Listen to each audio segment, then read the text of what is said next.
Hi there, Julie Lee with Issaquah Myofascial Release, and I have my visual aid, the skeleton, to go over a couple key points about pelvic alignment and why most people with back pain are dealing with chronic pelvic imbalances that have either been overlooked or haven't been treated correctly or haven't stabilized.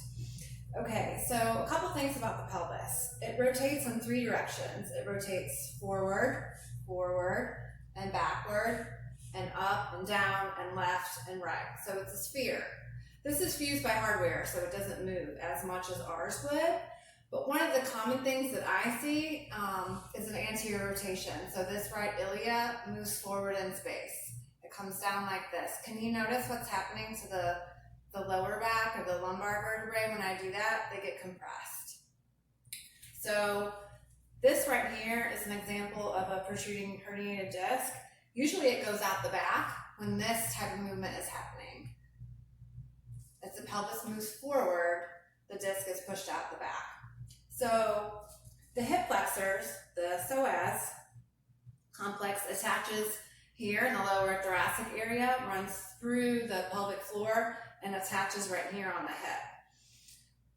They help flex the trunk, not just flex the hips, and they get adaptively short and tight and will pull the pelvis forward. So for people who are sitting all the time, this is a major culprit of back pain. One of the things that we do in the clinic during treatment to correct that is a sustained lumbosacral decompression with one hand on the sacrum and the other hand in the low back. As we apply pressure there, it creates more space. So over time, those vertebrae start to open up and the discs have more space to file back in where they belong. It generally won't happen in a session or two, but it can. It usually takes a little more work, but it's absolutely worth it if you can prevent a surgery, especially if it's not necessary. So that's just a quick example of what that looks like, and also treating the front of the back. Working through pelvic floor and the hip flexors on the other side of the pelvis to create some space this way so the spine can flatten out.